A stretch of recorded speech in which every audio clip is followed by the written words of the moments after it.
The Jallianwala Bagh Massacre, also known as the Amritsar Massacre, stands as one of the most horrifying episodes of British colonial rule in India.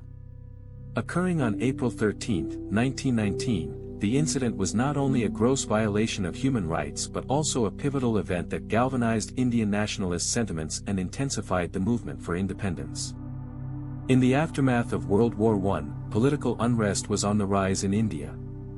The British government, under the guise of maintaining public order, passed the Rowlatt Act in March 1919. This draconian legislation gave colonial authorities the power to imprison individuals without trial, suppress the press, and arrest anyone suspected of anti-government activities.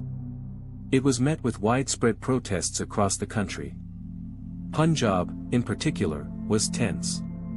On April 10, 1919, two prominent nationalist leaders, Dr. Saifuddin Kichlu and Dr. Satyapal, were arrested in Amritsar, triggering mass demonstrations. In retaliation, British authorities imposed martial law and banned public gatherings.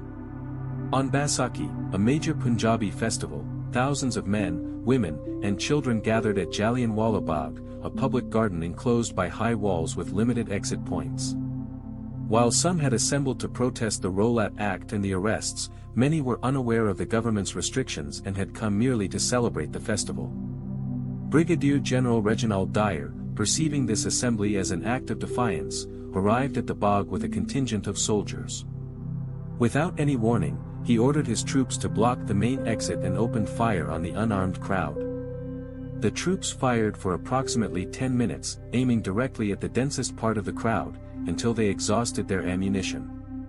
According to official British figures, 379 people were killed, and over 1,200 were injured, although Indian sources estimate the death toll to be over 1,000. Trapped within the enclosed space, many tried to scale the walls or jumped into a well to escape the bullets, resulting in further casualties.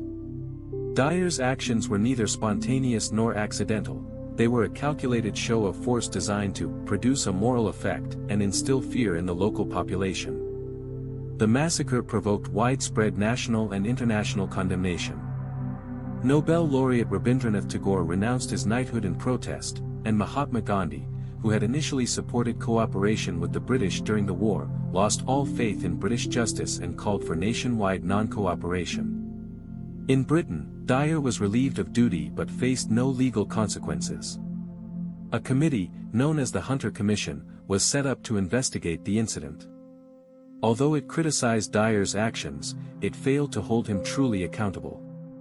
In contrast, Dyer was hailed as a hero by many in Britain, revealing the deeply entrenched imperialist mindset.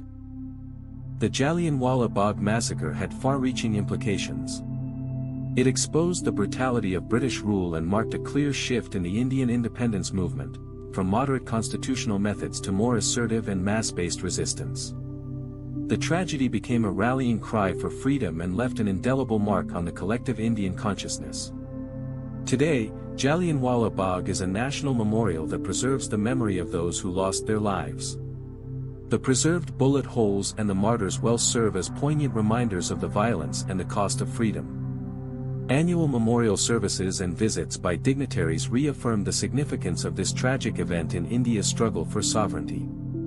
The Jallianwala Bagh Massacre was not merely an act of colonial violence, it was a decisive moment that reshaped the course of Indian history.